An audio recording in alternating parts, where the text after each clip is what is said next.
Super power बनने का सपना देखने वाला चीन हर क्षेत्र में अपना दखल बढ़ा रहा है।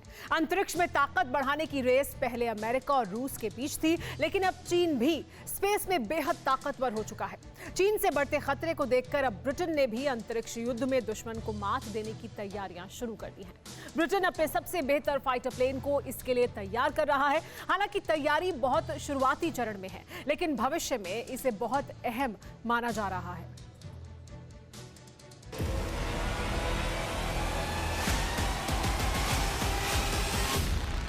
दुश्मन जमीन पर भिड़ेंगे, धमाका अंतरिक्ष में होगा।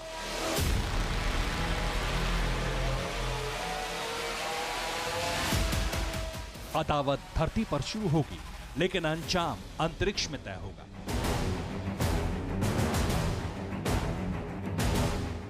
जमाना बदल चुका है, हथियार मॉडर्न हो चुके हैं, इंसान की पहुंच अंतरिक्ष में पहले से बहुत बेहतर हो गई है। भविष्य की जंग सिर्फ हथियार नहीं बल्कि तकनीक से भी लड़ी जाएगी, और किसी भी देश का पूरा सिस्टम अब स्पेस से चल रहा है। अब एक दूसरे का खून बहाने से जीत नहीं होगी, बल्कि जीत उसकी होगी जो अपने दुश्मन को तकनीक के मामले में लाचार कर देगा। यही वजह है कि अब ताकतवर देशों की नजर अंतरिक्ष पर गड़ गई है। थल सेना, वायु सेना, जल सेना के अलावा स्पेस फोर्स बनाने की जरूरत भी आ चुकी है। अमेरिका, रूस, चीन और भारत जैसे देश इस मिशन पर काम कर रहे हैं। सैटेलाइट्स को उड़ाने वाली मिसाइलें बन चुकी हैं। अंतरिक्ष में लड़ने वाली फौज तैयार कर ली गई है।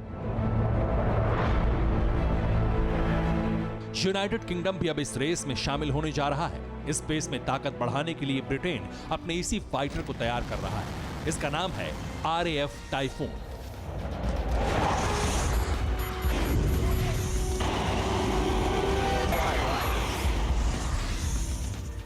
ब्रिटेन की स्पेस कमांड जल्द ही RAF टाइफून फाइटर जेट्स को धरती ही नहीं स्पेस तक भेज सकती है। RAF टाइफून को सैटेलाइट्स पर हमले के लिए तैयार किया जाएगा।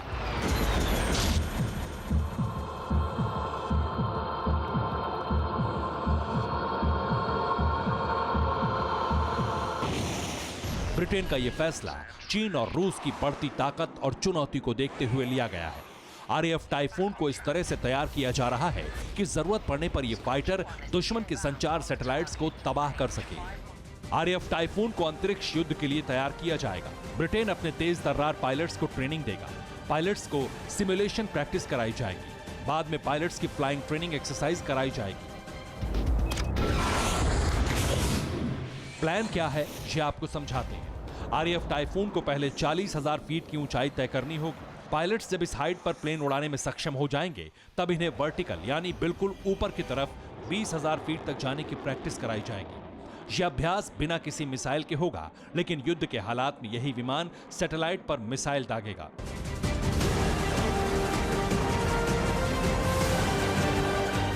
रूस और चीन ने पहले ही जमीन, हवा और समुद्र से ASAT मिसाइल से वॉर करने की ताकत हासिल कर ली है। ये मिसाइल GPS और टेलीकॉम सैटेलाइट्स को उड़ा सकती है। ब्रिटेन ने अभी AS-80 मिसाइलें नहीं बनाई।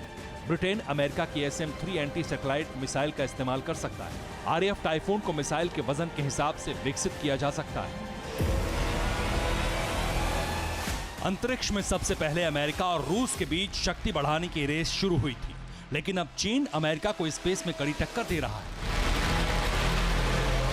यही वजह है कि ब्रिटेन भी चीन को बेहद खतरनाक मानता है। चीन लगातार अपनी ताकत बढ़ा रहा है और अब ड्रैगन अमेरिका को चुनौती देने लायक बन चुका है।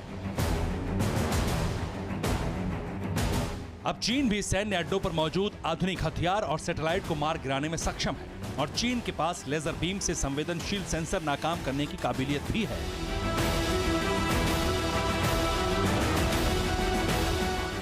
इतना ही नहीं, यह भी माना जाता है कि चीन के साइबर हमले से दुश्मन का सैटेलाइट संपर्क टूट सकता है। यही वजह है कि चीन को खतरा मानने वाले तमाम देश अब अंतरिक्ष में अपनी ताकत बढ़ा रहे हैं। Bureau report, TV9 Bharatvarsh. फिक्र आपकी, सोमवार से शुक्रवार रात 9 बजे सिर्फ TV9 भारतवर्ष पर।